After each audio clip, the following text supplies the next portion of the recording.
Stay out of my kitchen. You were drinking at your father's wake, and if you touch one burner I will call county health myself, my stepmother Diane said loud enough for the lunch crowd to hear from the hostess stand to the raw bar. The dining room went still. A man in a navy blazer froze with an oyster shell halfway to his mouth. A server stopped balancing a tray of shrimp cocktails. Mrs. Holloway, who had been bringing her bridge club to River Salt Oyster House every Thursday for 4 years, stared at me like she had just watched a pilot get dragged away from the cockpit. My half-brother Logan stood beside Diane in a pressed white chef coat that still had the fold lines in it. He had never survived a Friday dinner rush in his life, but this morning he was wearing my father's black reservation book under one arm like it meant something. Then I saw the thing hanging from his wrist. A red float key. The dock locker key. My father kept that key in the compliance safe with the shellfish tag binders, the emergency hold, seals the liquor, inventory sheets, and the walk-in temperature printouts. Only 2 people ever used it. My father. And me. So when I saw it swinging from Logan's wrist the morning after the funeral, I knew this was not grief talking. They had already gone through the rooms that mattered. They were not trying to steady the restaurant. They were trying to take it over before the flowers from the wake died. I looked at Diane. Then at Logan. I did not shout. I did not say the first 10 things that came into my head. I asked the only question that mattered. Do you have that in writing? Diane blinked. If you are accusing the operating chef of drinking on site, I said, I want the incident report, the witness statements, and the written order removing me from service. Logan laughed once. That sound told me everything I needed to know. He thought paperwork meant fear. Good. My father used to say that in a seafood restaurant, truth never lives in the speeches. It lives in the temperature logs, the shellfish tags, and the things someone touched too fast because they thought no one was counting. I set my knife roll on the hostess stand. Then I noticed the bourbon bottle on the private table by the office door. The same bottle from the wake. That was the second thing I understood.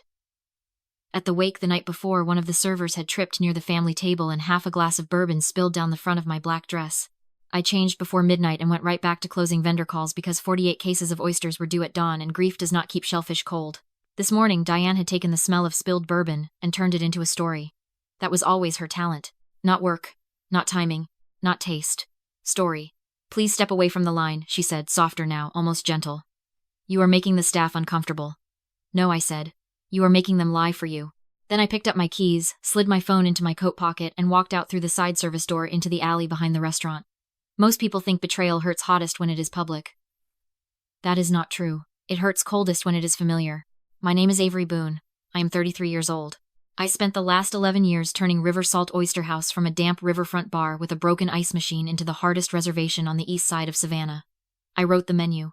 I built the vendor network. I handled the shellfish permits, the liquor renewals, the payroll gaps, the compressor failures, the raw bar training, the HACCP paperwork, and every ugly emergency that keeps a pretty restaurant alive after midnight. My father, Russell Boone, was the face people remembered. I was the engine. Diane married him when I was 19 and River Salt had just started making enough money for people to get greedy around it. She liked telling people she brought polish to the place. What she actually brought was fundraiser menus and a son who mistook confidence for skill. Logan was 28 now, and had failed in more businesses than I could list without getting tired. Every time he collapsed another one, Diane called it a setback. Every time I saved River Salt from payroll failure, spoiled stock, or a service disaster, they called it me being reliable. Reliable is what families say when they mean useful. 3 years ago, the main river cooler died on Labor Day weekend, and I paid for the emergency replacement with the down payment I had saved for a condo, because my father said if River Salt went dark for 3 days, the whole year would fold. 6 months later, Logan bought a boat and posted sunset pictures on the river captioned, "Born for this life." My father knew exactly who kept the building breathing. That was why when his heart got bad last year, he made me take over the shellfish compliance account, the dock scanner, the walk-in dashboard, the liquor cage records, and the mirrored audit system he paid to install after another restaurant on. The river nearly got shut down for a shellfish tagging mess. Seafood does not care who is grieving, he told me the day the system went live. Cold is cold, rot is rot, and records never loved a liar. He died 4 days ago. The funeral was yesterday, and by breakfast service today, Diane and Logan had already decided I was a drunk. I sat in my truck behind the old bait freezer and opened my tablet. People like Diane always assume control lives in the dining room. They forget restaurants have a second nervous system hidden behind the walls. I logged into the backup admin portal using the recovery token I kept in the glove box for hurricane outages. Then I switched 4 systems into shadow archive mode. The dock scanner, the walk-in cooler sensors, the liquor cage access record, and the point-of-sale void report. That meant every badge tap, every manual, override, every cooler alarm, every changed count, and every deleted comp would duplicate to an off-site archive no one inside River Salt could edit. Then I opened the cooler report. There it was. Cooler 3 had spiked above safe temperature just before dawn, after a relay fault, and the premium oyster batch from Dowfusky had been marked red hold pending review and discard decision. 42 trays. Too expensive to lose. Too risky to serve until cleared. And exactly the kind of batch a desperate fool would shove back onto ice if he needed to impress buyers before dinner. I almost smiled, because now I knew what Logan was doing with the dock locker key. Not chasing money. Chasing paperwork. He needed the tag binder and the hold seals, because he was already planning to move stock the system had flagged. At 10:11, Diane emailed me. Temporary removal from kitchen operations due to suspected alcohol-related impairment and concerns raised by staff. No toxicology. No named witness. No independent review. Just story. At 10:19, Logan sent a text. Come collect your things before lunch. We found a flask in your knife locker and it is not a good look. There it was. The second move. Plant the alcohol. Build the concern. Turn concern into authority. I did not answer him. I called Martin Vale instead. Martin had been my father's attorney and liquor counsel for years. He hated family businesses because, as he once told me, over black coffee blood makes people lazy around contracts. I gave him 4 facts. They accused me in front of customers. Logan has the dock locker key. Cooler 3 is on red hold. They just texted about finding a flask. Martin did not gasp. He told me to check my secure folder. Inside it was a document called Operating Continuity Directive. Page 1 hit like cold water. Upon death or incapacity of Russell Boone Active Kitchen Authority, shellfish compliance, control liquor, inventory sign-off, and day-to-day operating command transfer immediately to Avery Boone as managing operator. Then came the line my father had written for exactly this kind of morning. Any manager or family member who removes Avery Boone from operations by allegation of intoxication, instability, or misconduct without verified toxicology, third-party review, and written evidentiary support forfeits all interim authority and all profit participation tied to transitional management. My father knew. He knew exactly how they would come at me. Not through recipes. Not through skill. Through reputation. Then Martin gave me the last piece. Diane has a private investor tasting booked for tonight. Harbor Slate Hospitality. She is trying to sell the place before the estate settles. Too fast. Again. No verified removal. No operating transfer. And already a sale pitch. Perfect. I asked Martin one thing. Can you get county environmental health here tonight? He said yes if I had a real food safety concern and records to back it up. I said I would. That was the realistic line. Not revenge first, public health first. By noon, River Salt was running on panic, dressed as confidence. The shadow logs told the story cleaner than any witness could. At 12:03, manual override on Cooler 3. At 12:05, dock tag locker opened with the red float key. At 12:07, hold seal removed. At 12:12, Logan moved 2 trays from red hold to main prep. At 12:19, he entered the staff hall with my knife roll. At 12:20, he unzipped the side pocket and slid in a silver flask. At 12:21, he texted me that they found it. I archived the clips. Then I called County Environmental Health and reported exactly what mattered. Possible service of shellfish from a red hold batch after a documented temperature excursion, active investor tasting scheduled for tonight, and internal records preserved. No drama, no family story, no revenge speech. That was the key. American systems take you more seriously when you sound like a person reporting a hazard, not a woman narrating betrayal. The sanitarian on call asked if I had records. I said yes. She said she would meet counsel on site before the tasting. Good. At 4, Harbor Slate sent 2 black SUVs. At 4:15, Logan posted a story from the Raw Bar, with the caption, New Chapter for River Salt. At 4:30, one of my hostesses texted me. He is putting the red hold oysters on the investor's tower. That was enough. At 5:42, I walked in through the front door, wearing the same black coat I had worn to my father's funeral. The host stand girl nearly cried when she saw me. The dining room had been restaged for money. Candles, raw towers, chilled platters, a trio in the corner. Diane by the window, talking with Harbor Slate about waterfront expansion. Logan at the chef's pass barking orders like volume could teach him taste. And on the center, display bright on crushed ice, sat the quarantined oysters they were never supposed to serve. The room quieted when I crossed the floor. Diane turned first. Her smile died slowly. You should not be here. Actually, I said I should be exactly here. The Harbor Slate man looked between us. Chef Boone.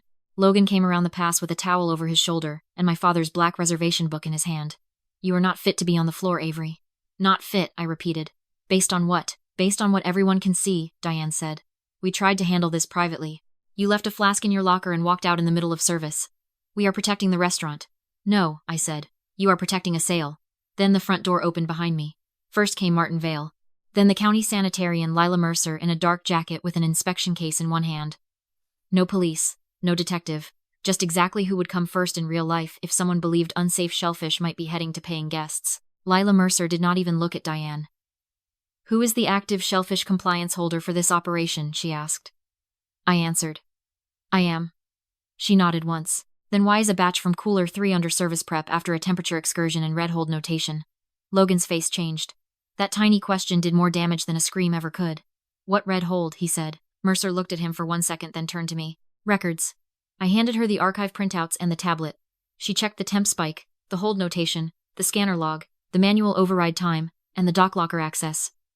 Then she asked for the physical tags. The prep cook brought the trays over. Mercer examined the tags, looked at the cooler report again, and her face hardened. "These should never have left hold," she said. "Who removed the seals?" Logan tried to laugh it off.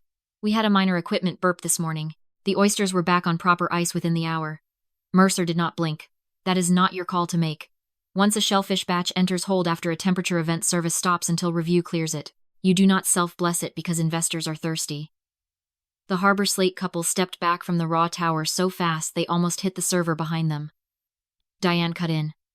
"This is a family misunderstanding." "No," Martin said. "This is a public health and operations issue." Then he placed the continuity directive on the nearest table. Under this signed directive, Avery Boone became the active managing operator on Russell's death. Any removal by allegation of intoxication without talk screen or third-party review voided interim authority. The Harbor Slate woman read the first page and immediately lowered her glass. "So who exactly have we been negotiating with all day?" she asked. No one answered. That was beautiful. Because for the first time all evening the room did not belong to Diana's story. It belonged to procedure. Mercer placed an embargo notice on the oyster batch and ordered it removed from service immediately. Then she turned to me. "Do you have any other concern related to record tampering or false internal evidence tied to your removal?" "Yes," I said.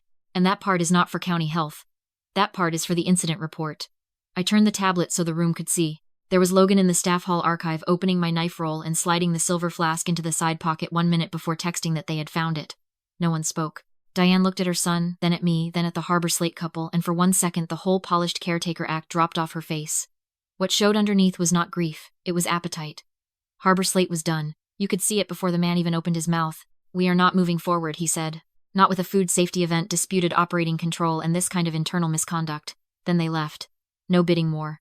No dramatic speech. Just two wealthy people abandoning a deal the second the record smelled wrong.